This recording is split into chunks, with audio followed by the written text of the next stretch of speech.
what's the biggest lesson you've learned from your kids? Do you think what's the? I've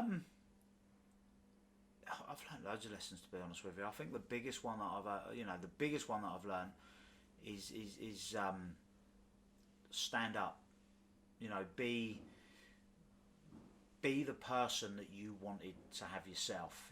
Be that inspiration. Be that motivation. Yeah. Because kids love superheroes. Be your own superhero. Be a superhero.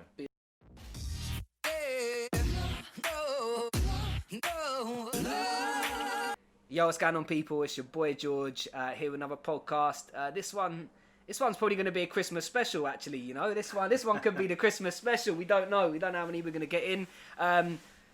So introduction. I'm here with Rob. Is it Hayward or Hayward? Hayward. Hayward. You said that. You said that on one of your podcasts. A little bit posher. I thought I need to get that right. Ex K1 fighter and Muay Thai fighter. Yep. Business owner, husband, dad to two kids. Yeah. I've got one son, one stepson. Two kids. You wear a lot of hats, Rob. So part-time superhero. Yeah. That's glasses. it. Yeah, that's it. Clark Kent. Clark Kent. So, man. Thanks for coming on as well. I really appreciate your time helping us spread this message out. So tell us a little bit about what you've been up to over lockdown. Be honest with you, I've just been working. Just literally every day. Given the circumstances that a lot of people are finding themselves in, I'm quite fortunate and quite lucky. So I've not really noticed much difference, in all fairness, because work's just taken off and it's just got busier and busier. So what do you do? What's the work? Contracted mainly. So I specialise in subcontractor payroll legislation, compliance, supply chain due diligence. That sounds like a headache. That might be natural to you. You know what? Once you get your head around it, I can do it. So anyone can do it. It sounds boring, but it's actually enjoyable. I like it because it gives you a real different insight into different industries and working. So I'm a bit of a geek, and I like learning stuff. Secret geek. That's me. I feel like I'm the same as well. Do you know what? That's interesting. Between K1 fighting, Muay Thai fighting, then to take it to accounting and stuff like that. And there's two, for me in my head, two very different perceptions, I suppose. Massively. I mean that's a massive misconception people have, especially about fighters. People expect fighters to be like these cavemen that are afraid of fire and stuff and they just grunt and they can't talk. But if you go across the UK, some of the top level fighters that you come across, I mean, they all have normal average jobs. I mean, obviously those who aren't fortunate enough to be making a full-time living out of it. Yeah, because that's quite big in K1 and Muay, isn't it? Which is a shame because you guys put in just as much work as though the Anthony Joshua's of the 4 or 5 hours of training a day, but these guys, they squeeze it in amongst work. Families, it's crazy. It's tough. It's real tough. Because it's hard enough managing that without trying to be a professional fighter as well. At the best of times, we were speaking just before the camera come on, and we were just saying how wearing so many hats can be difficult. And I think it's being able to juggle that. So I can't imagine what it's like juggling that as well as all the training routines about just going through that, because that's hard work. I mean, you're a coach now. Tell us about some of the training routines you put your guys through. I'd like to think I'm quite nice. I know I'm a bit of a bastard though, but when I heard your podcast with I think it was Fisticuffs that I listened to. Dan. I was just he seems like a reasonable coach, hard at times, but I think the best coaches are the ones that are going to put you through it. To be fair, as I said, I do mindset and life coaching, and you want the best for someone, and know when you want the best for someone, you can't always be like, oh mate, just go a bit easier today. There is times where that's needed, I think. Yeah, of course. I mean, you got to understand that these guys, I mean, if it was their full-time job, it's something I'd probably be flogging them on every single day of the week, on it and all the time. But you've got to understand, I think there's a level of empathy. Being an ex-fighter myself and juggling everything previously with a family, work and all that, when you walk into a gym, you can instantly pick up on somebody's body language, and I think the point of being a good coach isn't just somebody who knows how to hold pads. It's somebody who can speak to people on a different level, understand that different people need nurturing in different ways, and having an empathy and adapting. And knowledge towards them. So being able to pick up on their body language, you can tell if somebody's tired, not just physically but mentally. Yeah. And the hardest part of being a fighter is especially if you're working full time, is is managing not just that physical drain, but the emotional drain that comes with it. Yeah. And because everyone gets times where they want to throw in the towel, and I think like as a coach, as you said, it's about recognising those times, but also those times happen for different people, don't they? Like they show different physical and mental signs of that. So I think it's important for a coach. It's nice to hear that from like a sport perspective, because I don't deal much with sports either. I'd love to deal with athletes, as I said to you before, because I think there's a huge amount of pressure on their shoulders just to get through things, and it's nice to see like a coach recognising when at times where they might need rest or they might need a little pep talk, because that's how they grow, I think. Yeah, I mean, I've had it. I've got a couple of my lads, you know, I won't mention any names, and last year he had a couple of personal issues, split up with his missus in the build-up to a huge fight as well. Was it a title fight? No, it wasn't a title fight, but it was a huge step up in terms of level of opponent. Yeah. But it was also on a platform that gave him exposure across Europe. Yeah. Oh, wow. You know, so for him, and he's got the talent to be there. Yeah. He's earned every single right to be there, and you know what? He's one of the hardest working guys that I've physically seen. You know, and circumstances for him personally changed in the build up to a fight, and I knew how he worked. He didn't want to be out of that fight, so I had to try to manage his head through that. Yeah. And you know, obviously he didn't get the result that he wanted, but it's the fact that he literally went in, and I'll tell you after the podcast his name, if you go and watch the fight, he left absolutely everything into that ring. Yeah, that's what it's about as well. I think like sometimes you've got to detach yourself away from the result and attach yourself to the input, because I think someone could beat you on the day. There's nothing wrong with that, but I think the true identity of a person is not in their mistake, is in the way that they get back up from that mistake. Exactly that. You know, I think that's what we struggle with as a society, we place our identity in the mistakes that we've made, instead of going, do you know what? Like, I made a mistake, but fuck it, I'm going to keep going, I'm going to keep fighting. Yeah, of course. You know what, this is what I say, I've said it to all of my guys, you know, when they're fighting, I said, the difference between good fighters and great fighters isn't so much the talent, because on talent... Or the wins. You know, it isn't so much about the talent or the wins, because you look at them all in the gym, they all look the same. You look at them in a ring, they could all do the same. The difference between the good and the great is that the way in which they bounce back, or in my opinion, is the way in which they bounce back from adversity.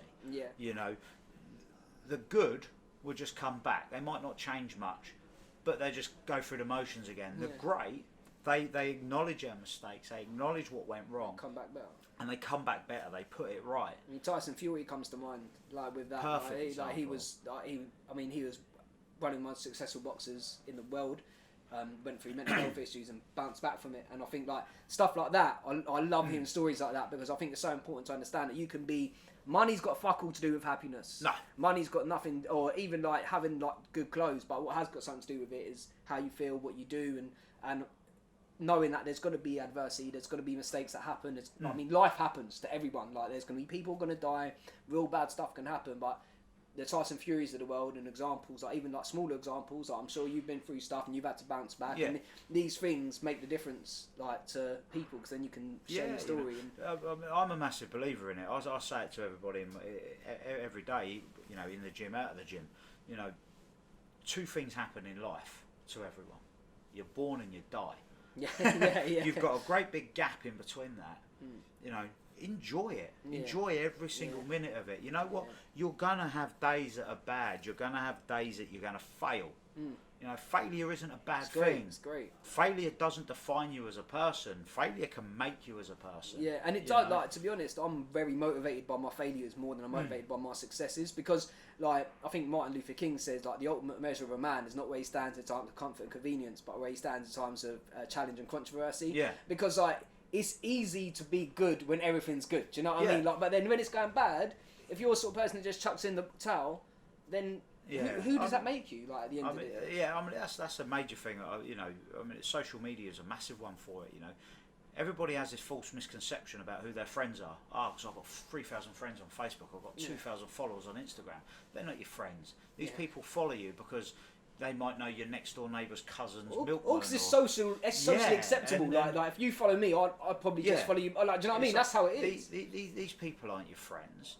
They might like your pictures, which give an impression of it, but look at the people that are around you when you're at your lowest. The people that are in your room with you when you're at your lowest point, they're your friends. Yeah. Or what I found when you're trying to like work towards something. Or when you're trying to build something. Those who will give you support. They're your friends. You know, they're not people that are just click like because it's easy. Everyone can just go. Yeah. It means fuck all as well, really. Yeah, tap.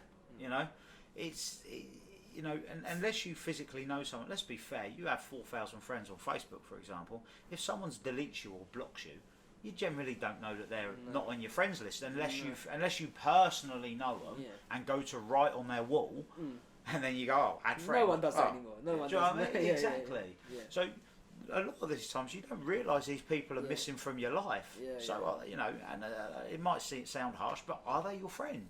Yeah, no, I think that's a good question for people to ask themselves when, like, just in any circumstance. To be fair, because I think I said it to you when we spoke a few weeks ago. Like, we are naturally products of our own environment. I think even COVID-19 has shown us how much our human brains just adapt. To like even just like lockdown. Like, none of us are used to lockdown. Like, no one's ever experienced lockdown like this. Like, at least the majority. I don't think anyone unless you've been to prison. I mean, Of course, you've been to prison. They're like, this is a breeze. They're trained for it. Yeah, they're trained for it. And I think, what do you think of like a product of your own environment? Like, how do you feel about who you hang massively? I mean, you know what? I said this to my stepson the other night. Because obviously he's got his groups of friends at school that he hangs about with, and then he's got another group of friends at school that he plays football with outside of school. You know, in his football team.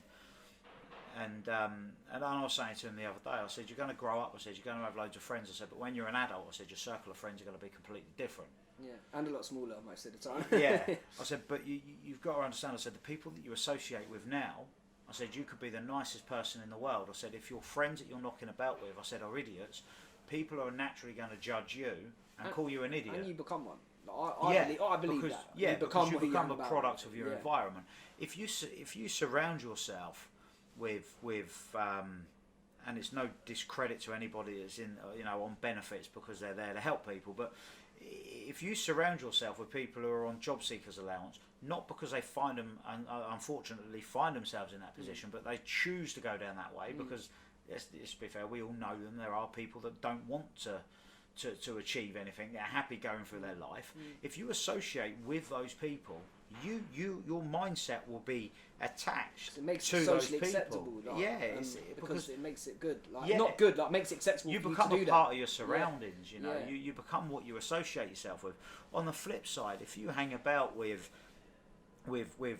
men or women who are earning 50 to 100 grand a year and working 60, 70 hours a week, and they're driven and you're they're going to motivated, think that's acceptable. And you in turn will become driven and motivated because you become a product of your environment. You know, so and this is what I've been saying to my stepson recently because he's going. How old is he? He's in year 7, so he's 12. Oh, so he's 12 this is prime time. Yeah, so he's going through that transition from being a kid into pre-teen, teenage years. You know, these are important years. I thought I was a man in year 7. There's points throughout secondary school I thought I was a fully grown man. But you know what, I genuinely did as well, and I had the most humbling experience when I was about 13 from a fully grown adult, thinking I was a man. What happened? And it was the best Did you get best lesson in life that I ever had. And you know, strangely, these kids won't really experience it now because of social media. But I was hanging about with a load of friends on the local estate, and I was a bit of a boy back, or thought I was a bit of a boy back in the day, and was drinking, smoking, messing about on the street on the estate like most lads do. And this guy put his head out the window, and he was like, "Oh, will you kids shut your fucking noise? I've got to go to work in the morning." Oh, so me being me, give it back to them. So I was like, "Shut up, go back in, shut the window, dickhead." And all my mates were laughing, so I was like, "Yeah, it's funny, isn't it? I'm a bit of a geezer type thing." I've had many moments like that. Next thing you know, his front door's open, and he's gone, "Come here and say that." I went, "You what?" He's gone, "Come here and say that." So now all my mates are now looking at me, and I'm like, I can't lose face with these now. So I walked up to his front gate. I was like, "I called you a dickhead, mate." And he went, "No, come to my front door and say it." And I went, "What?" He went, "Come to my front door and say it." He said, "You're the big man." He said, "Come and say it." So I was like, and I was led into a false sense of confidence because at that age, me and my mates, we were fighting and had a few rough, and I had a bit of a rep for being able to have a bit of a scrap. So I thought, this would. So I strolled down down his pathway. I called him a dickhead to his face, and he didn't punch me.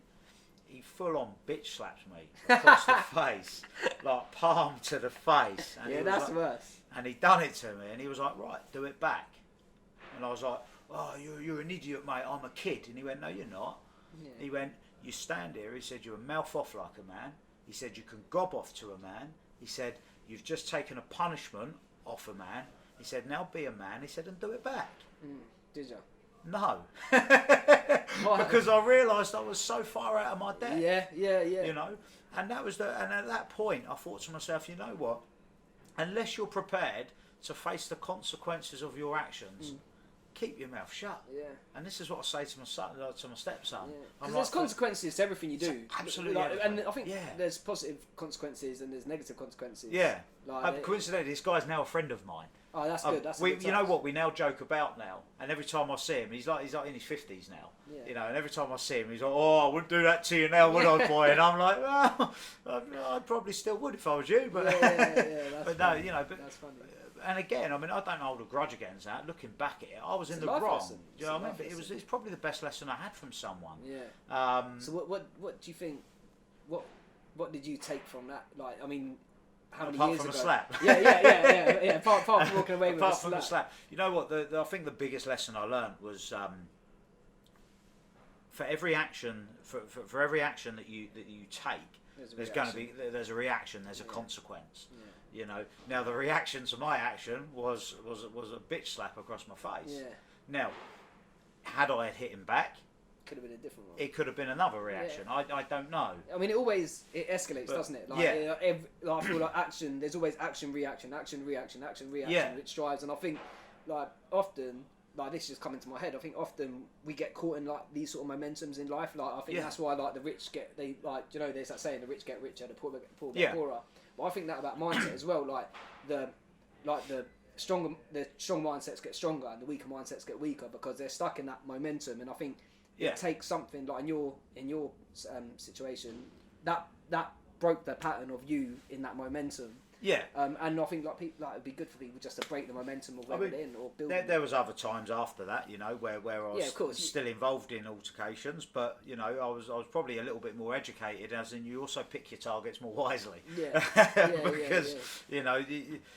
100%. You know, life's about making mistakes. You know? There's nothing wrong with a mistake as well. Like I think. And life's a learning curve. Yeah.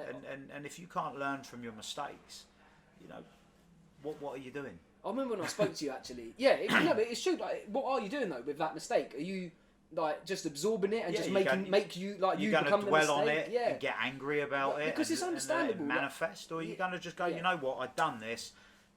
I can't sit back. I'm not going to sit on this. I'm not going to dwell on it. How can I use it? Yeah, learn from it. Move on. How can I use it? And I think, we've had this conversation, and I have this conversation with so many people. I think the difference between successful. When I talk about success, I don't talk about wealth because I don't think wealth and success mean anything. I think the success of a man or woman is how they hold themselves, or who they are inside and out. That to me is what success is. And I think the difference between people that are successful and people that are not is one thing is that their mistakes don't become their identity. Their identity is in the bounce back. And I mean, as a fighter, you must have experienced them many a times. I mean, 27 pro fights, you said? Yeah. And I mean, I think when I spoke to, you're the second fighter I spoke to now. I spoke to Rick Rion Wong, another great fighter. And it must be quite a humbling thing to go through fighting because I think you're often in a position where you have to learn from your mistakes, or otherwise you're not going to make it anywhere in the professional game. And it's also quite humbling because even when you're at your best, someone can still sneak in and give you a little bang. And that, again, you said earlier, like it's another lesson. Like you got, I need to. Yeah, you need to learn and move on. I mean, like you said about success. I mean, success is relative. Yeah, you know, it is as well. It's you know, what's your definition of successful? One person's definition of success is being mega rich. Doesn't mean is happy. Yeah. You know, someone else's definition of success is being happy. Yeah. They might not necessarily be rich. Yeah. My definition of success is somebody who can manage their time, manage their life, and have a nice balance. You know, I am not rich. I'm not poor. I'm comfortable. Yeah. But I get to go home every night, and I see my wife, I see my kids. You know, and I'm happy and I'm smiling. You know, I see my kids play football and sports at the weekend. I see them develop. For me, you know, that's success. Yeah. Do you think not enough people? Do you think too many people? Because obviously, like, I think mental health links to that quite a lot as well. Like people's definition of success. And do you think?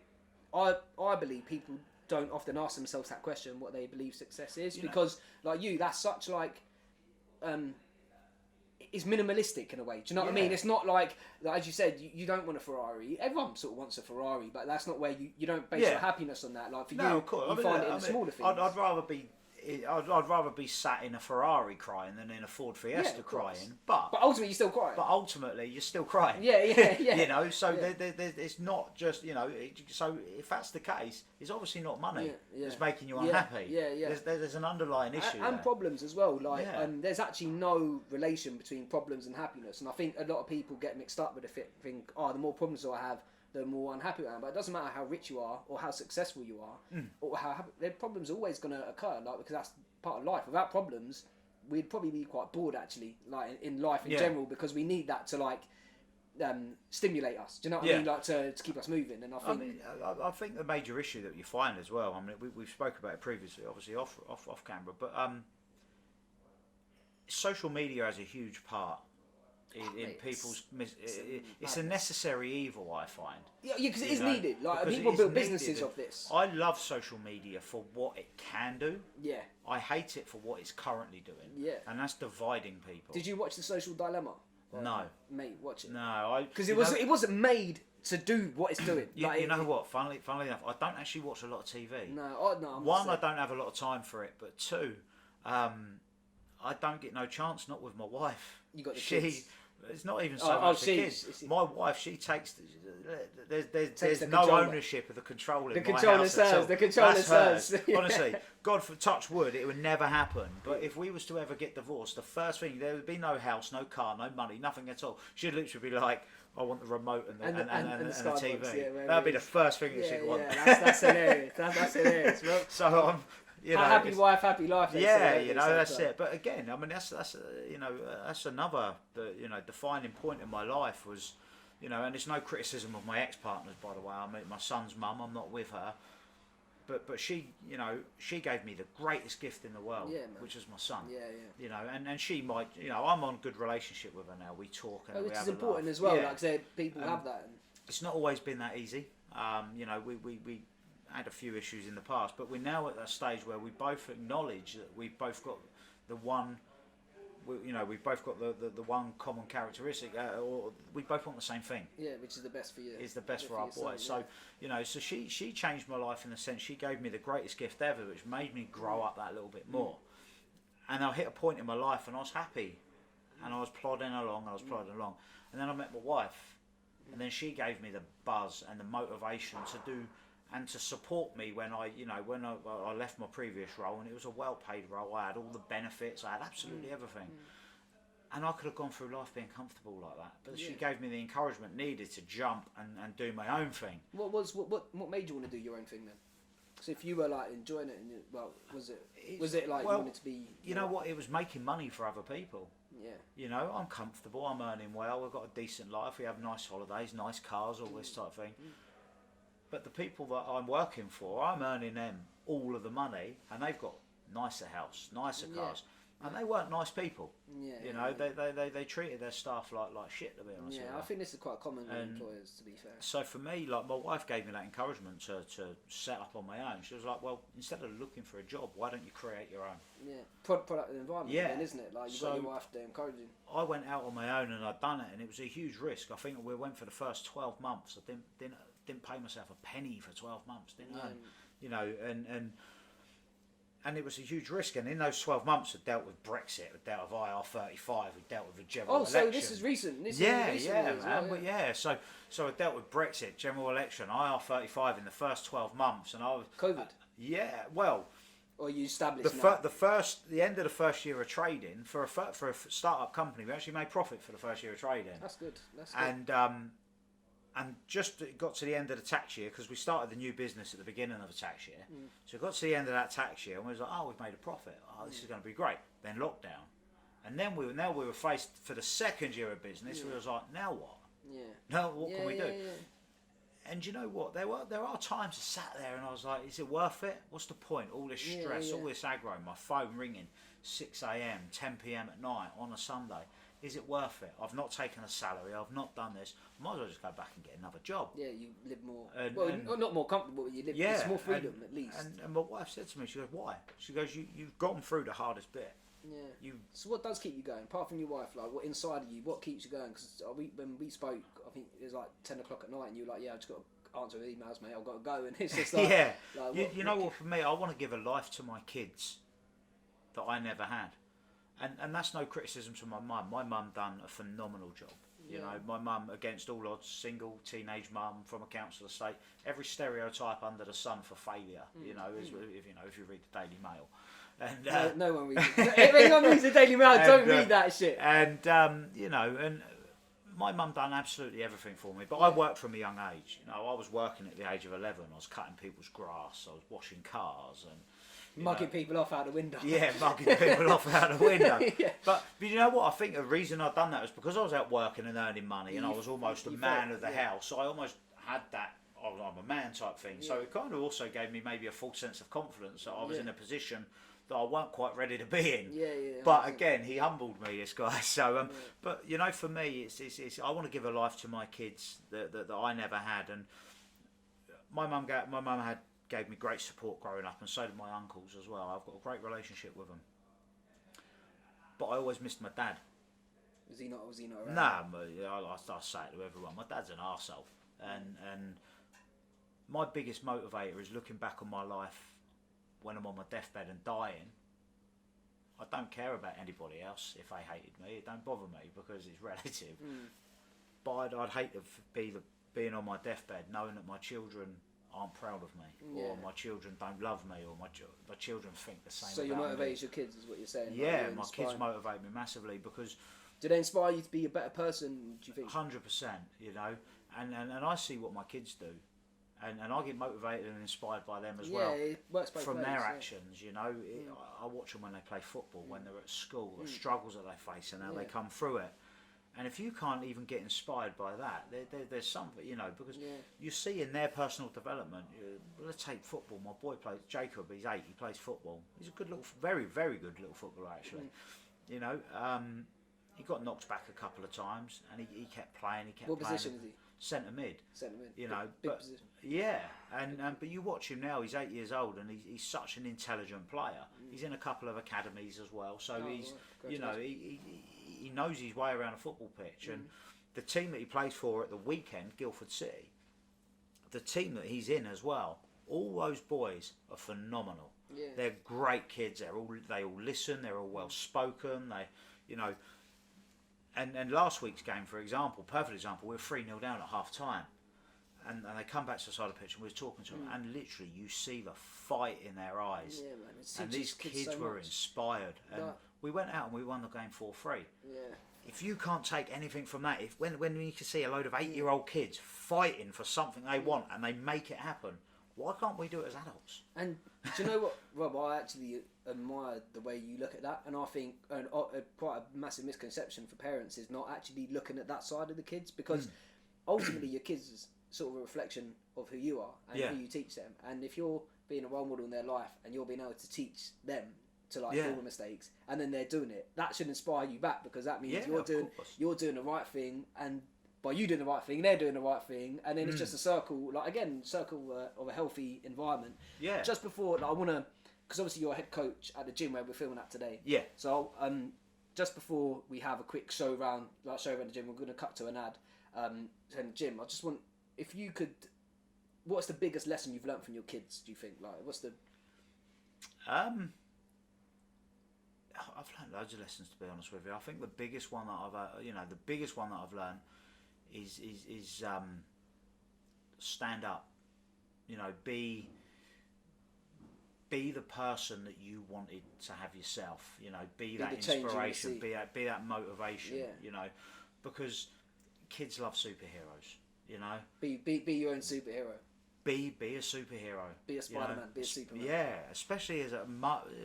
There's some super mums out there as well, so I'm not taking anything away from mums. My mum was a single mum. She raised me and 3 others. Women are different. Women are superheroes. I'll be honest. I don't know. She's done a phenomenal job, and there are some phenomenal mums. But as a dad, be a superhero. Dad has to be a superhero. That's it. Like that. You know. Be a hero. Be your kid's superhero. Yeah, and which allows them to then be their own superhero. Yeah, that's nice. Let's cut to the ad. Yeah, and then we'll go again. I like that.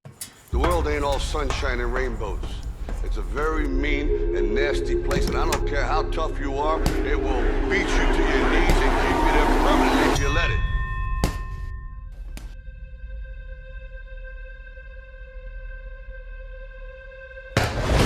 You, me, or nobody is gonna hit as hard as life. But it ain't about how hard you hit. It's about how hard you can get hit and keep moving forward. How much you can take and keep moving forward. That's how winning is done.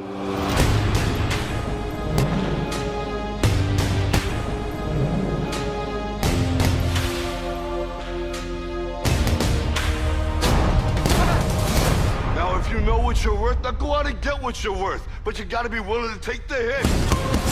And not pointing fingers saying you ain't where you want to be because of him or her or anybody. Cowards do that, and that ain't you. You're better than that. This here is all about my wife, my kids, the life that I live. Through the night, I was his. It was right what I did.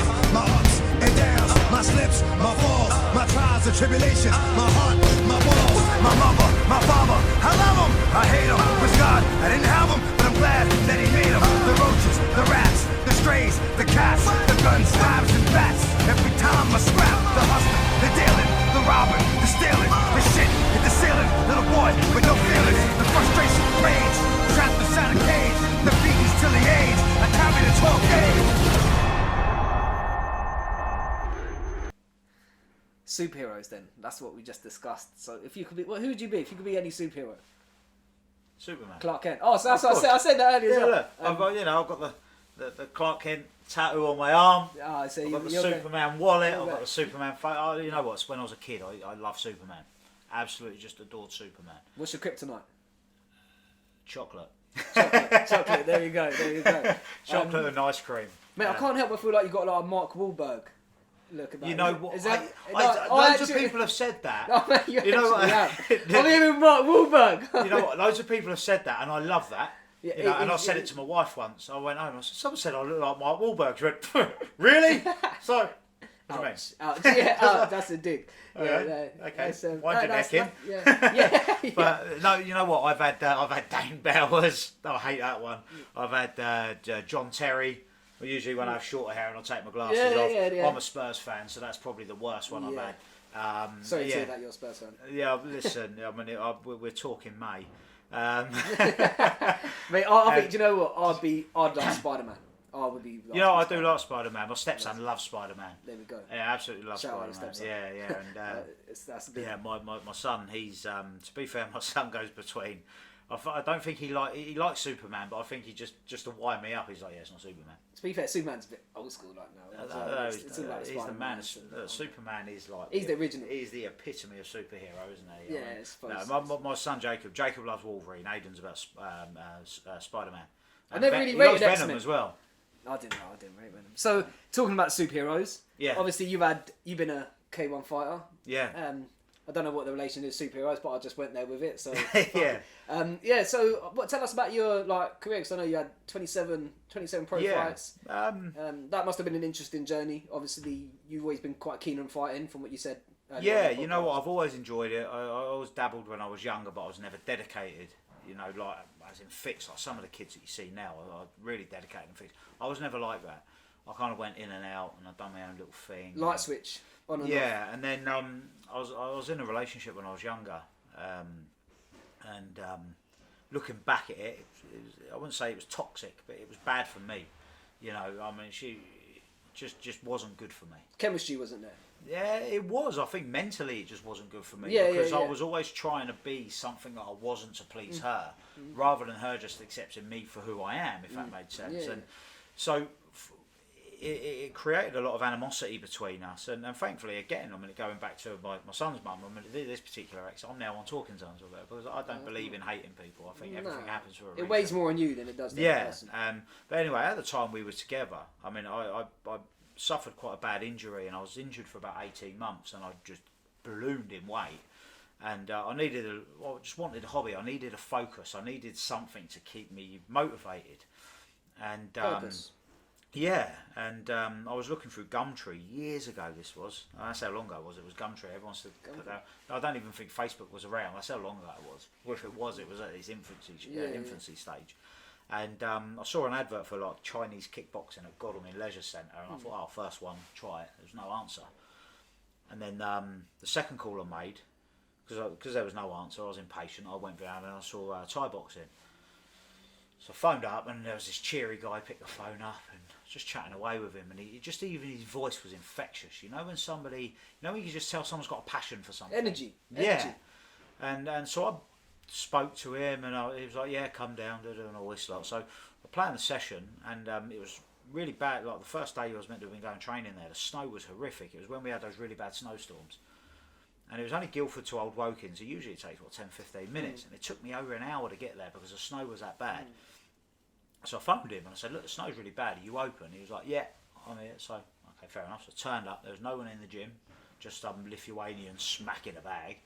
And it was a little prefabricated concrete shed with an asbestos roof. And all this is great for health and safety, isn't it? Yeah. But, this guy come out and he was like, yeah, it doesn't matter whether there's 1 people or 100 people. He goes, my gym's always open. I'll always teach class. And I kind of bounced off it from that. And lo and behold, obviously, this chirpy little bouncy Zebedee, what he was, everyone used to call him. They now call him Ian Bill because he looks like him. But but that's a massive change. Yeah, massive change. No, but you know what? And he was just his enthusiasm and motivation for the sport and teaching rubbed off on me, and that was it. I was fixed. And I wasn't so dedicated in the sense that I was training every day and my diet matched it, but I was training. I made a different circle of friends. And I felt like I finally belong in something. And then that's your first time that you felt part of something. And I split up with my girlfriend, and she was like, and she was telling people, he won't do this, he won't do that. This is just a phase and all this. And I was like, you know what? I'm going to fucking prove you wrong now. And that was it. And I just started working. I worked a little bit harder, a little bit harder. Why do you think that? Like, why do you think she thought that? Because of your because of where I was. Yeah, because of my previous choices. And do you think when she said, it's just a phase, do you feel like that cut deep because that was in some sense like true? Yeah, it was true. I mean, to be fair, it was her words that kind of shaped me to where I am now. But it's interesting though, isn't it, how like those little, like even though at the time you're like, you bitch, like how can you say that? And then, but actually that some things like really pay off. Like obviously that's not where it started and not where it ended. Do you know what I mean? There's lots of work to go in. But so that was it. I just trained that little bit more just to prove her wrong. And then I remember training one day and I got to know the guys and I was training more, I had more confidence. I was training with some of the fighters and I'd made good friends with some of the fighters. And then I was going to turn up to training with them, and then a couple of my mates joined the gym because they could see me there. And then I remember saying to my coach one day, and at this point me and my coach had also, but he'd almost become a father figure to me as well as a friend. Yeah, because you didn't grow up without your dad. Yeah, and he kind of nurtured me through that breakup, and it was kind of nice actually. And there was an amateur show coming up, and I said to him, I said, look, I want to fight. I want to do this amateur show. And he was like, mate, no. He said, you're 97 kilos.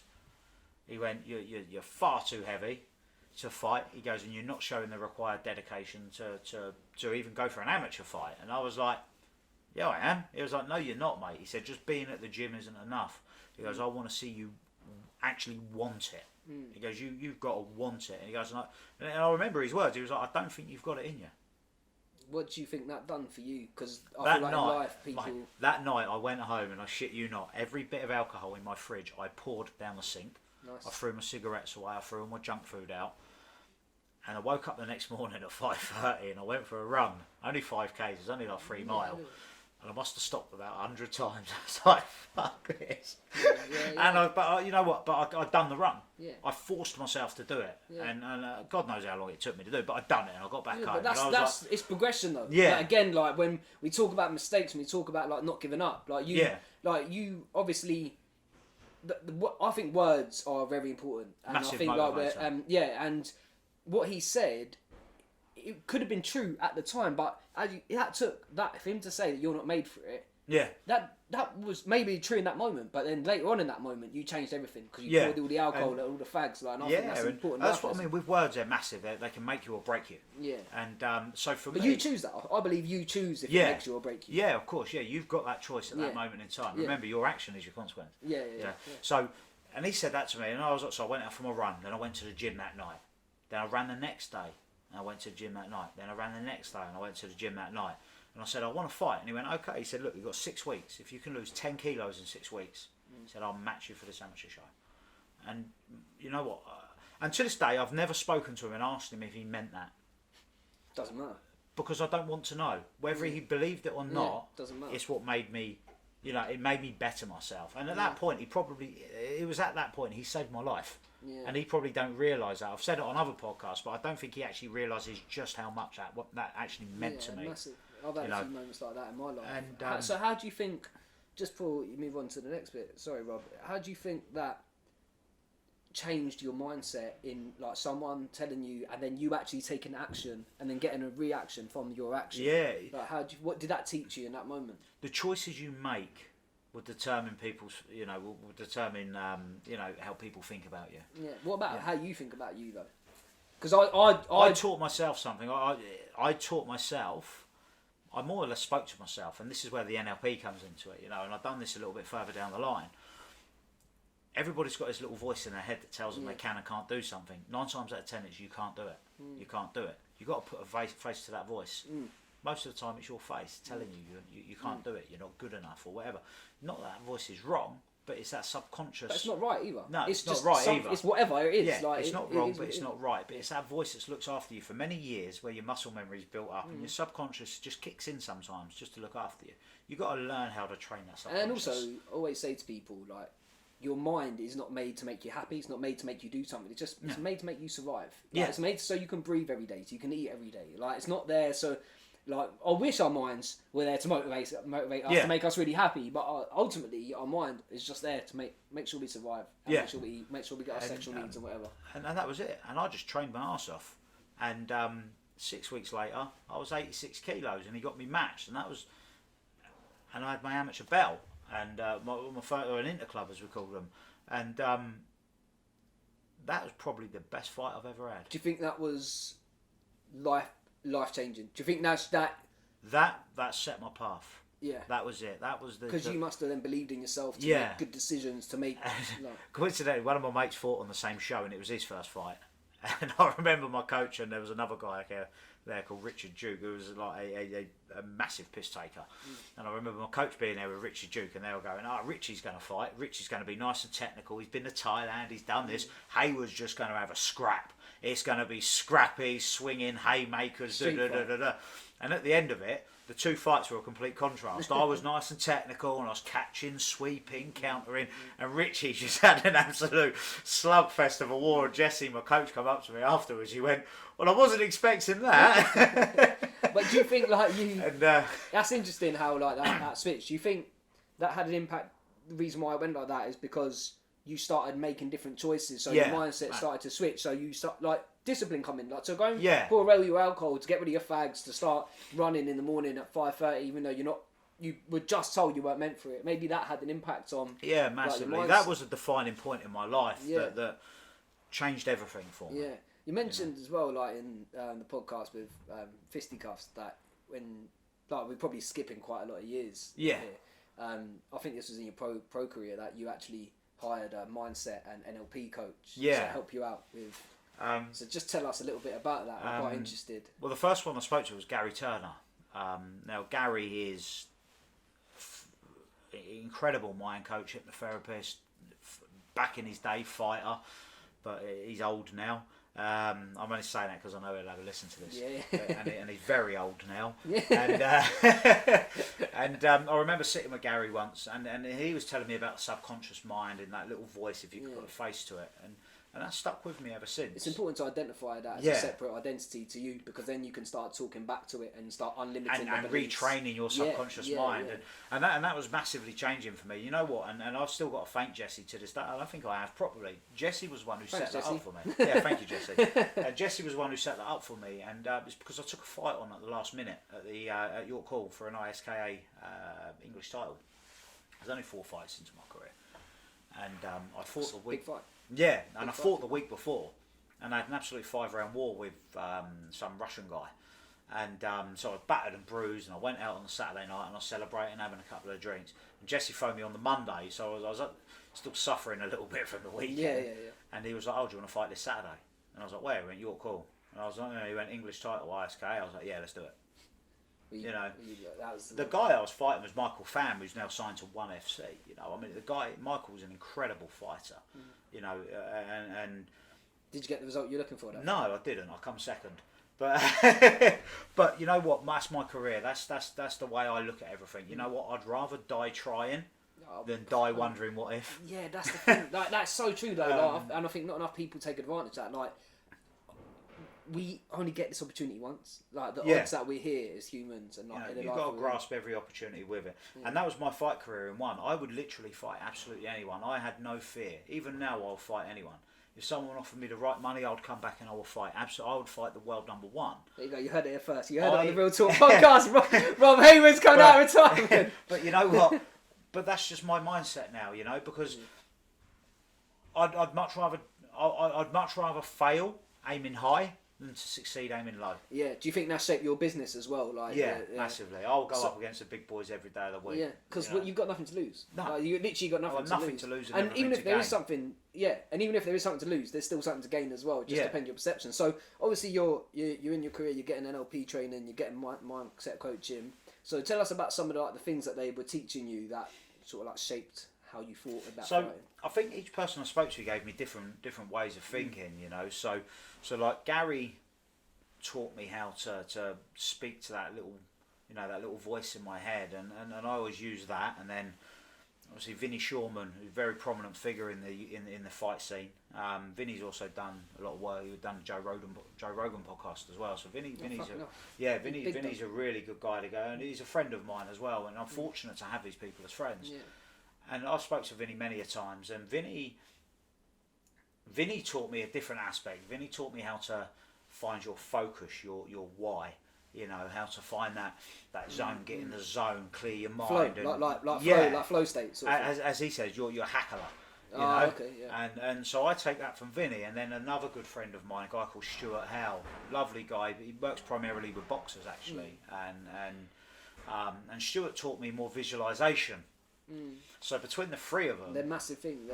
So, and I'm not saying the other guys don't know the other aspects of it, but it's at different points that they've caught me, or I've caught them, shall I say, that I've taken what they've, what they've taught me. Yeah. So what sort of go into each one? So obviously talking back to the inner voice in your head, which most of us all have, that inner dialogue, talking back to it, putting a different face to it, and then with the hackler, when you say going into your why, like as in like, why am I here? Like why what am I here to do? Like explain like well, you just got to find your focus. You know why you're there, but why are you there? You're there to fight, but what do you want from this fight? Well, you want to win. You want to go and get that win. You want to put the show on for all your friends, your family that have got tickets, anybody that may be watching. So you've got to find that zone, and it was always a lot of people just go, I'm fighting. Oh, you walk out and you touch gloves and you go through the motions. And I've been a victim of going through the motions, and I lost. So you've almost got to, you find a point, and you know where you're going to go. And what do you want from this? Well, I want to win. And then now you're talking to your subconscious voice. Do you really want to win? Well, yeah, I do. Now the old voice will be going, I don't think you'll be able to do this. But you train that subconscious voice. Let's go then. Yeah, and now your subconscious voice is going, well, why are you here? And you go, well, I win him. And they're going, okay, you want to win? They're going, yeah. And he goes, well, let's go and get that win. Yeah, I think the quality of questions you ask yourself is important as well. Yeah. I think that's got a huge part of, like, always I use a lot of the health examples because like they're quite popular. People like ask things like, why can I never lose weight? Well, that's such a silly question to ask yourself because then you'll find the reasons why you can't lose weight instead of finding the reasons why you can. So I think the quality of questions we ask is quite important. And again, when you ask better questions, your mind goes to that. Like, well, the better question for that is, you know what, you can't lose the weight, but then you go, well, why does junk food taste so good? Yeah. Like, but again, that to me is a shit question because then you're focusing on the things that aren't going to help you. But like my question would, if I wanted to, and I've had like coaching clients who have said that to me, and they go, well, I can never lose weight. Well, why can't you lose weight? And how can you make a good routine so you can lose weight? Again, it's quality questions like that dictate. So for you, like something that, do you still use that now, by the way? Like every day. Every day. You know what, I use it. Although I'm not an NLP coach, I'm not a mind coach. I'm far from it, but I read about it because it's real. It's real, and I love learning stuff. So I actually use it with my fighters. I speak to my fighters all the time. I get inside their head sometimes. I'm like, what do you want? Do you remember that last? You remember that last win, yeah? You remember that feeling. Think about that feeling. Visualize warming up in the changing room. Yeah. Visualize walking out. Visualize touching gloves. Visualize being hit. How would you counter it? Because then you're talking to that subconscious brain, your muscle memory. So when that happens in a ring, you're not shocked by it. You're not shocked. You're going, okay, I've got this. I've seen it. I've been here. You're at your hackler. You're in your visualization's so big as well. And that feeling that you got from your last win when your hand was held high, remember that feeling. We're not leaving this ring without that feeling again. 100%. Okay, that's massive as well. And I think but we can, like, you're talking about that in the ring, and I just want to sort of bring that out of the ring as well, because I think it's just as important. Like that time, I always like to think of times where I've overcome something, or imagine myself overcoming something in the future as well, because I think there's always things that you can do to motivate yourself. You don't need to get the result to motivate yourself. You can do that. I think the preparation for that. I mean, I do it in my work every day. It's like everyone is entitled to a bad day. We're human. At the end of the day, we're not robots. We're not machines. Everyone's entitled to a bad day. Everyone's entitled to make mistakes. It happens. And I do it now. In my job. I mean, I'm not a major corporation like some of my rivals who are turning over £500 million a year. So I still have to manage. I still have to do the job of a business development manager, a telesales operative, an accounts manager. I still have to do that role, and some days it gets tiring. Some days I don't want to cold call a client or return a call, because I think, I just can't be bothered. But then I think to myself, whose is this? Who are you doing this for? This isn't for somebody else whose bills you're paying. This is yours. This is your business. Do you want this to fail? So you bring it back to your wire, basically. Yeah. Do you want this to fail? Well, no, I don't. No. Well, fucking make it happen then. Yeah. Pick the phone up. Then would you visualise yourself overcoming that challenge? I visualise myself being successful, making loads of money, and visualise my wife spending it all. Visualise the bank account. Yeah, that's hilarious. And that's my motivator. Yeah. Well, that's good. That's good. I think these things we're saying,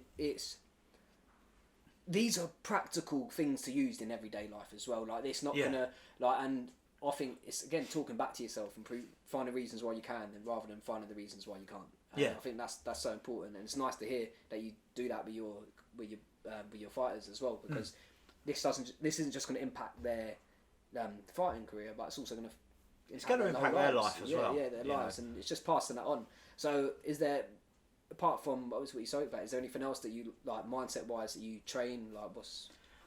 To be fair, I don't know whether it's because I don't think about it, or in fact it's become habit for me. Yeah. Because I don't think about it. I think it's more or less habit. I mean, but my wife and I, like everyone, we can have disagreements about things. We don't disagree about much, to be honest with you. But she'll say it to me. She'll say things like, "You're always so positive. You're always this." And I'm like, because if you can't be positive, what have you got? If your life's a constant negative, what's the point? You've got to look for the positives. If your life is so bad, or whatever's happening in your life at this present moment, and you feel that you're at your lowest point, oh, this is terrible, my life is this, my life is that, and you go to yourself, you know what? You're at your lowest point now. The only way you can go is up. So look for the positives, as little as it may be. Look for the positives. We're breathing, we're living. You got a roof over your head. It might not be the big mansion that you wanted, but you got a roof over your head. And you might have negative £1,000 in your bank of not a pot to piss in, but you know what? The position you're in that you hate so much, there's somebody else just dying to have what you've got. Yeah, and that's so true as well. And I think and if that's not a motivator for anyone, we are in a country. We are so fortunate in this country that we have got such a diverse and accepting attitude about us. You know, we're the most tolerant, and the most diverse and multicultural country in the world. We open our doors to anybody that wants to come here and make a better life for themselves. And you know what? Anybody that wants to do that, you're welcome. You know, 100%. because I think you've got to be a real arsehole to stop somebody from trying to better their life for their family. You know, and especially from some of the countries. Yeah, I mean, my family from like Egypt and like that. When you go out there, the opportunities are totally different to what they are over here. Yeah, and I think the people that actually come here and put in the work and like do stuff like that is so important to allow people to do that, because it actually betters our economy, betters our and way of living. You know, and this is what I mean. It's like your life is so bad here, and you can put your blame on absolutely everything, be it your education, the government, whichever you want. And I'm not saying they're not factors. But for me, why we're failing. do you know what? For me, is if you're gonna blame other people, at least blame yourself as well. Like, don't just point the finger at someone, because there's no strength in that. Like, I think you've got to be able to go, right, do you know what? It could be that, because I always think people are afraid of personal accountability. Yeah, because personal accountability highlights your failures. No one wants to Again, face social media. It's social media. Like, people don't want to face their failures. No. You know, social media is fake. Everything about social media is fake. People only show you what they want you to see. Filter it. They don't show you the hard work. They don't show you the failure. Yeah. They don't show you their spots on their selfies because they filter them. Yeah, you know, it's crazy. Like, social media is artificial. Yeah, you know, that's what I like to bring light to the podcast about, when you said about having a bad day. Do you feel that you open up about your failures? Yeah, all the time. I'm not afraid. I'm not afraid it. to admit where I failed. I'm not afraid to admit when I've done wrong. Yeah. I've made many mistakes. I've done it in my personal life. I've done it in my fight career. I've gone into fights before where, you know, I just went through the motions because I thought I just had to fight. I didn't want to fight. I never had my why. I got hit with shots that I shouldn't have been hit with. They didn't hurt, but I went down and I quit. Because I had a weak mind. I just didn't. There was something missing. The why? Yeah. The why, the visualization. And I've done it in my personal life. I've lost jobs before. Jeez, I've dug holes for a fencing company for £7 an hour. Or I've done labouring on building sites. I've worked in a Royal Mail sorting office. You know, just splitting that up. I've washed cars for a living. Do you know what I mean? I've done absolutely everything. I don't look down on people doing that, because those people are probably happy because that's their version of success. Doesn't matter what you're doing. It's not a failure. Yeah. Being a failure is not doing nothing about it. Yeah, I agree with that. I agree with that, and I think like the point, and to me, like, failure is what you make it as well. Like, to me, someone, again, just like you, I've made plenty of mistakes. Like, I'm still making mistakes. Like, even with this podcast, like, I'm still learning how to present myself on camera, and I've probably failed a few times, like probably often, but I'm not making that failure because I keep working through it and I keep growing through it and I identify what I'm doing. So, but to me, a true failure is someone who doesn't get back up, someone who stays on the floor, because that's when it beats you. Like, it doesn't beat you if you keep. You keep, like, failure's going to get bored of you if you keep getting back up. It's like every time something goes wrong for yourself, it didn't go. You know, it's not a failure. It's just a result. It's another way that it won't happen. Yeah. And another thing that you shouldn't do to make it happen if it doesn't work. You know, what I mean? just change your thought process. You know, and this is what sometimes, you know, I mean, like I said, we're in a fortunate country where we can help those who need help, and I think we should be able to help those that need help, and I think we need to do more to help others as well. But I think there also needs to be a time those that can help themselves should help themselves first. Yeah, rather you can't than help someone who can't help himself as well. Obviously, we you know, you got the vulnerable, children, elderly, the disabled. We need to be able to help these people, you know. But those who fall outside of that category, who don't have a reason, you know, start helping yourself. Because and how would you do that? How would you, like? Would you revert back to? Yeah. What would you do if you were someone? Make different choices. Look at look who's in your circle. Look who's around you. Look who you can learn from. Relatives, friends, neighbours. You know, study. Even if it's just 30 minutes a day, print something off the internet, read it, change your mindset, it's not about changing everything, it's about changing little things. Open universe, anything it may do. Look at college courses if you're not happy with your surroundings. So much free stuff as well. Yeah, man. Like, you don't need that. Change access. it. Yeah. Change it. You know, there's opportunity for change in this country. You know, stop relying on other people to make you. You know, the government aren't going to make you rich, but they're not going to make you poor. You know, they'll make you dependent because that's what they want. But there's enough in this country for you to take action for yourself and it's enough whatever you want. You know. Cool. Sorry, I'm rambling. No. It's good. It's good. I just want to show people what you're doing here because I think it's great. Of course. So let's quickly cut to another ad, show them the rest of the gym, and then we'll wrap up. We'll wrap up with something nice. The world ain't all sunshine and rainbows. It's a very mean and nasty place, and I don't care how tough you are, it will beat you to your knees and keep you there permanently if you let it.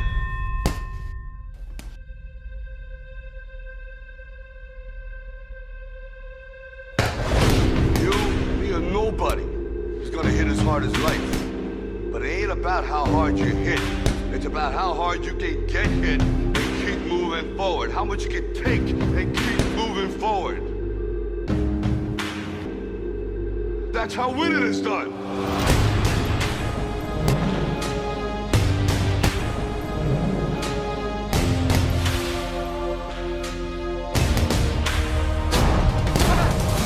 Now, if you know what you're worth, now go out and get what you're worth. But you gotta be willing to take the hit. And not pointing fingers saying you ain't where you want to be because of him or her or anybody. Cowards do that, and that ain't you. You're better than that.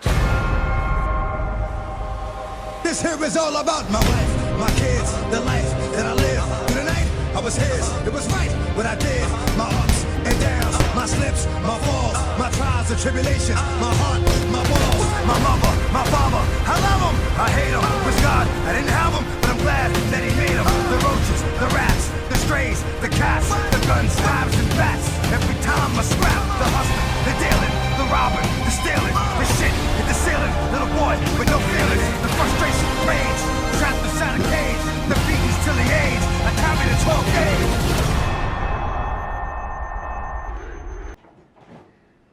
So obviously we've gone through a lot. Superheroes, being a dad, being a coach, and being a fighter as well as a business owner. As I said at the start, like you wear a lot of hats, and I'm interested to find out. So I feel mental health is, we all struggle. We all have like bad days. We all have like bits of depression, bits of anxiety every now and then because life happens. Life can get on top of people. What do you do in your personal life to keep on top of your keep on top of everything? Like, what do you do to like keep healthy, keep your mindset strong? I make time for myself. Now, a lot of people make time for themselves. I feel, not everyone, some people, or from my perception of others as well sometimes, they make time for themselves. They might sit and binge and watch Netflix, making time for themselves, but it doesn't do nothing for your brain. No. You know, it's not just about keeping your body healthy, it's about keeping your mind healthy. Yeah. And I make time for myself. What do you do? As tired as I am, I always find a minimum of an hour a day to go for a run, you know, go to the gym, throw some weights about 20-30 minutes on the bag, whatever it may be. But more importantly, just getting outside. I love being outdoors. Yeah, it's so important. Even just for, if I run on the treadmill for 5-6k, it's not the same. So although my knees are absolutely shot to pieces, even a walk though. Yeah, for those that are watching that, even if you go for a walk. Go for a walk. Even if, you know what, even if the weather's bad, you know, even if it's hammering it down with rain. I get more excited when I Yeah. come back from a run knowing that I've gone for a run. Yeah, you just feel so great in yourself. Yeah. And I love running in the rain. I prefer running in the sun, but I don't mind running in the rain. You know what? And then it makes me feel a bit more hardcore. Yeah, you makes know, me feel like, I'm dedicated. make that walk enjoyable. You know, when you're out running or walking in the rain, whichever, make it enjoyable. Visualize you're in an Usher video or something, dancing. Yeah. You know. You could have thought someone better than Usher. Listen, I'm in my 30s, man. Usher was like. I've just dissed Usher on. I'm done for now. You know, but make it enjoyable. Take time for yourself. Get some fresh air. Yeah. Outside, just get some exercise, go for a walk, go for a run, join a gym, join a group, a class, interaction with people. Yeah, especially like away from a screen is healthy. Yeah, man, I try. I say to my missus all the time, like, let's just put our phones away. And I'm a culprit. Like, I say that, and sometimes I'm not with my phone out and she's not. And like, it's gift of the curse. We said it earlier, like social media's gift of the curse. Like, it's such a great thing to have, but how we're using it can be misused, and that has a huge impact. So I try to just keep away from that phone time. Massively. I mean, I spend a lot of time on my phone, and I'm quite active on social media, and I hate social media, but I love social media as well for what I know it can do. Yeah. And but I go through stages. You know, I'll come on Facebook. I might delete it for like 2-3 weeks or a month. You're one of those guys. Yeah, I might just, but I won't tell anyone. No. I hate those people who go, I'm coming off Facebook, or I'm deleting people if I don't. Just do it. Yeah. Just do it. Don't, you're doing that status to get more likes. The reason why you want to come off Facebook is you're begging for likes now to get. Oh, I want to see how many likes I get before I come off. How many people don't want me to go? Just to fucking do it. And then they get the like, oh, I might just stay now. You know, yes, exactly. Because you know what? Come off Facebook, don't tell anyone, and then the people that will phone you a couple of days later and go, I haven't seen you on social media, mate. Is everything all right? They're the ones you want in your life. Yeah. Do you I find social media after a while. Yeah, that's right. Like, sorry, I didn't just. No, that's cool. Like, that was right. Like, do you think? I find sometimes when I scroll through, when I use too much social media, I find it does have an impact on my mental health, and I find it does like. It's hard to get motivated. Yeah, like, and also like just the like watching other people. Like, I've been talking about all this, but I feel like I haven't actually said that I also can suffer from that. I don't want to say jealousy because I'm not a jealous person, but I also suffer from like when people are achieving things that I might want or might like, and then I'm not getting it. Like, that can have an impact. So I feel I make a conscious effort to keep away from that social media. For but you know what? I've got people on my social media that I follow quite closely, and again, I'm not jealous of them because I'm just not a jealous person. I'm not. I used to be when I was younger, but I think it comes with age. But and also it comes with you're fulfilled inside. Yeah. And you're content inside. I'm content and happy with what I got, so I'm not a jealous person. But if I see somebody that in my perception of success, and I think, oh, they're doing well for himself. He looks like he's doing this. I message him. Yeah, mate. Really random message. How's things going? What do you do? Yeah, Any advice? I like doing that. Like, I don't do that enough, and to be honest, that's actually good for me to hear, because maybe when I feel like that, I should do that. Like, because I don't get jealous, like, because I'm not that person. But here's a great word. It makes me doubt myself. Yeah. And that's what I think it does. And too much self-doubt, I think, is you become a victim then. Yeah. And so I like to. I'll come away from it and go, do you know, it doesn't matter what they're doing, because this is what you're doing, and this is what you've got to focus on. So, obviously, you try to keep away from phone time, you exercise, what else do you do, like, to keep on top of life, so to speak? You know, I do train a lot. Training's massive, by the way. Exercise is massive. Like, food as well, you know. Yeah, I'm a massive believer in food. I mean, people talk about mental health as well. Now, mental health, depression, whichever else can... A lot of it's caused by a mental, a chemical imbalance in your brain. A lot of these chemical imbalances in your brain are actually caused by the food you're putting into your body. Listen. And what you do with your body. And what you do with your body. So there's nothing wrong with having a chocolate cake, or having an ice cream, or having a beer, or having a couple of Prosecco's. You know what? For those people that do a casual line of gear, or whatever, you know what? If you're going to do it, do it. You know. But everything in... I don't know if we should be saying go out and line of gear. But if people are going to do it, they're going to do it. Yeah. But it's moderation. Yeah. You know, it's like when people are talking about eating healthy.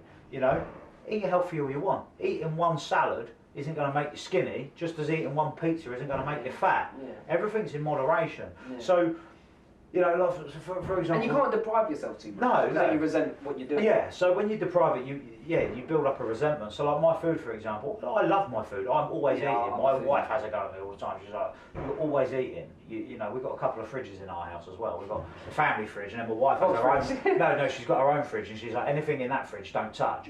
And literally, she'll come home, guaranteed, every day. I'm like, you've been in my fridge. I'm like, she goes, you've taken this out of my fridge. And I'm like, she goes, but that's mine. I'm like, yeah, but it's ours. She's like, but it's ours. I love you. Yeah. But escape. So I enjoy a treat. You know, I don't have gluten in my diet. I don't have a lot of dairy in my diet. Like tolerance? I didn't realise I had an intolerance to gluten. If I realised I had an intolerance to gluten when I was a fighter, it would probably have made my weight cut a lot easier. But so I have a gluten intolerance. So I have a gluten-free diet, and my wife has coincidentally got gluten-free intolerance and dairy as well. So at home we literally have all of our food is just fresh. It's all fresh. So what's your usual dinner sort of thing like?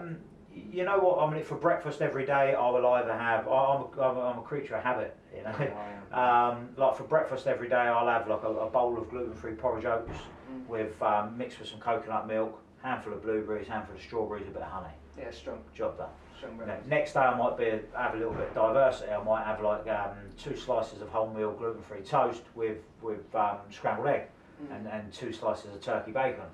That's another day's breakfast. For lunch, I might have just some plain chicken and rice with a bit of salad, or you know, for dinner, it's different. We'll literally have everything from like beef massaman curry to Thai green curry to like sauteed potatoes and veg. And, you're making me hungry. Yeah, but you know what? And it sounds expensive, and people always go, "I can't eat healthy, it's expensive." I've got a family of 4 in my house. We all eat fresh organic foods, 3 meals a day. But I would say the prices to eat healthy are way more than Depends where you shop. Depends where you shop. So our shopping bill for a family of 4, fresh, organic, natural foods, every day of the week, and I shit you not, our shopping bill's no more than 80 quid a week. Fucking, where do you shop? Mate, what? Aldi's. Aldi's and Lidl, mate, a king. Yeah, Aldi, mate, Aldi and Lidl are absolute king. You know, people are like, oh, I can't go in there, you know, it's not Waitrose, it's not Marks and Spencer. I'm going to send this to Aldi. They don't have to plug us. Listen, if they want to send me fresh fruit and veg boxes, they can do that all they want. So you that's no, mate. I love what you said. Like food and diet and exercise. You know what? And because I know I exercise, and I know I'm healthy compared to a lot of others as well.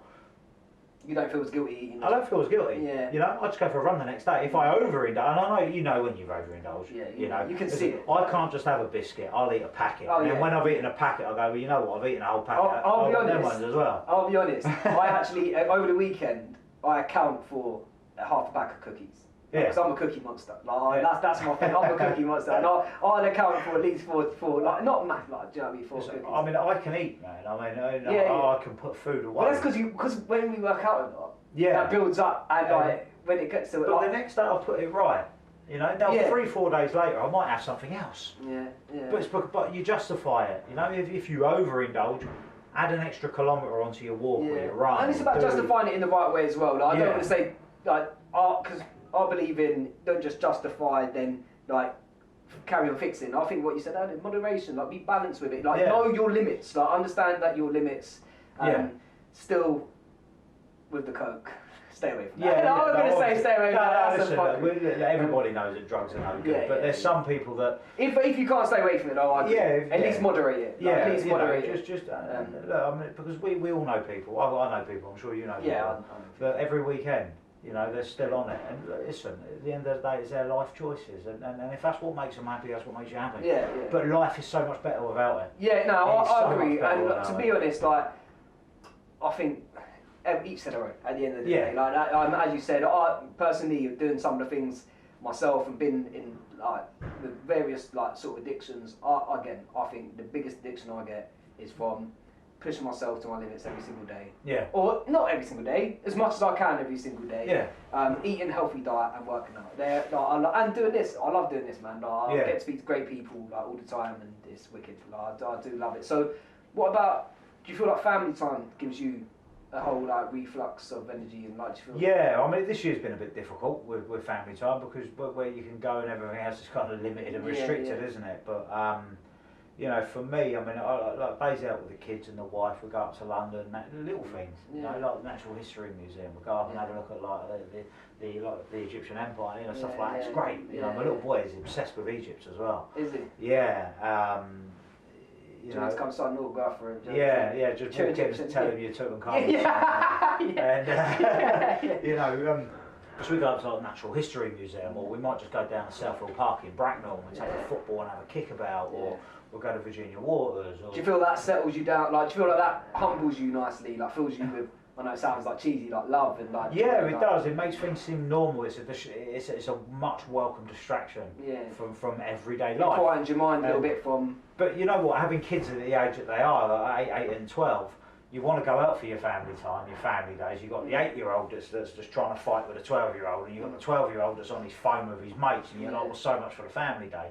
But at least you're there going, well, I'm doing my bit. Yeah, and you know what? Kids pick up from that. Like, I'm sure like your kids look up to you in ways, and they pick up stuff from people. Yeah, and you know what, and holidays as well, and it doesn't matter where you holiday. No, it could be. It doesn't. What's it what doesn't matter they call whether it nowadays? A staycation. Yeah, staycation. it doesn't matter whether it's Bognor or Scunthorpe, or it doesn't matter where your holiday, even if it's just 30 minutes from your home, just down the M3 in Southampton.